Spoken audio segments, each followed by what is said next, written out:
जो इन्होंने महाराष्ट्र की इलेक्शन से किया है ना भाई साहब, बोलना पड़ेगा। यहाँ पे इन्होंने पहले क्या किया, शिवसेना बीजेपी से बाहर आ गई, फिर शिवसेना से बाहर आ गई। ये है stand up comedian Kunal Kamra, जिनके एक जोक पर स्टूडियो में तोड़फोड़ हुई। उन पर अशांति फैलाने और मानहानि की धाराओं में केस दर्ज किया गया और महाराष्ट्र की राजनीति में घमासान मच गया। लेकिन उन्होंने ऐसा भी क्या कह दिया जिससे इतना बवाल हो गया? क्या है पूरा मामला, आपको शुरुआत से बताते हैं। 23 मार्च को कुणाल कामरा ने अपने सोशल मीडिया हैंडल एक्स पर एक 2 मिनट का वीडियो पोस्ट किया।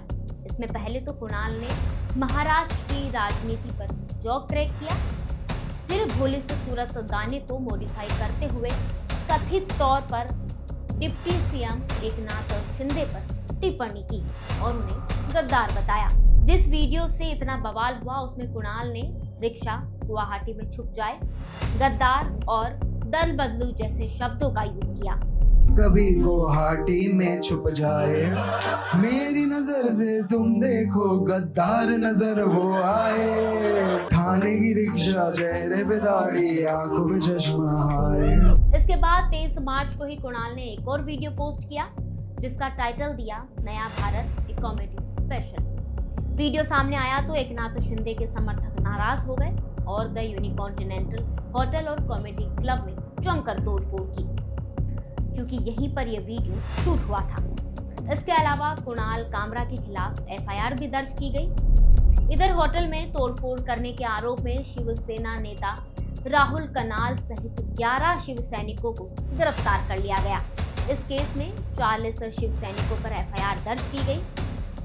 शिवसेना के नेता कुणाल कामरा की गिरफ्तारी की भी मांग कर रहे हैं। वहीं मुख्यमंत्री देवेंद्र फडणवीस ने कहा, जिस प्रकार से स्टैंड अप कॉमेडियन कामरा इन्होंने एक गीत के माध्यम से महाराष्ट्र के पूर्व मुख्यमंत्री और विद्यमान उप मुख्यमंत्री श्री एकनाथ शिंदे जी को अपमानित करने का प्रयास किया है, ये गलत है।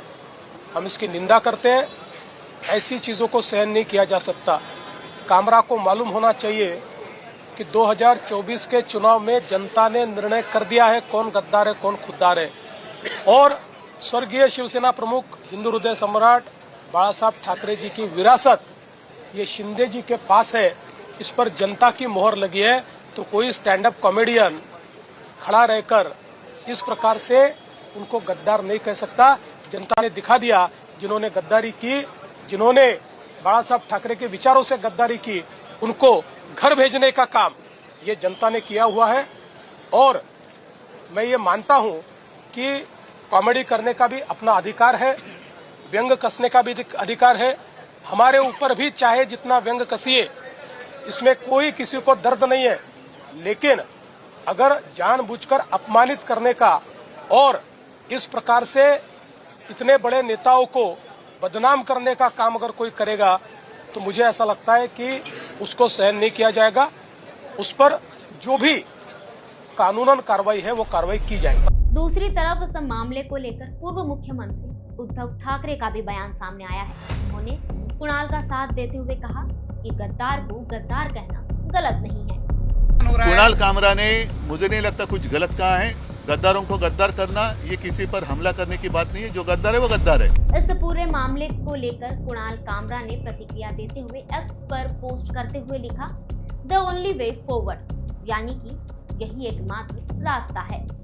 इस पोस्ट के साथ उन्होंने एक तस्वीर भी पोस्ट की जिसमें वे संविधान की छोटी सी कॉपी हाथ में लेकर खड़े हुए नजर आ रहे हैं। इस मामले से जुड़े और भी अपडेट हम आप तक लगातार पहुंचाते रहेंगे। तब तक के लिए देखते रहिए, सुनते रहिए और पढ़ते रहिए नेशन मिरर।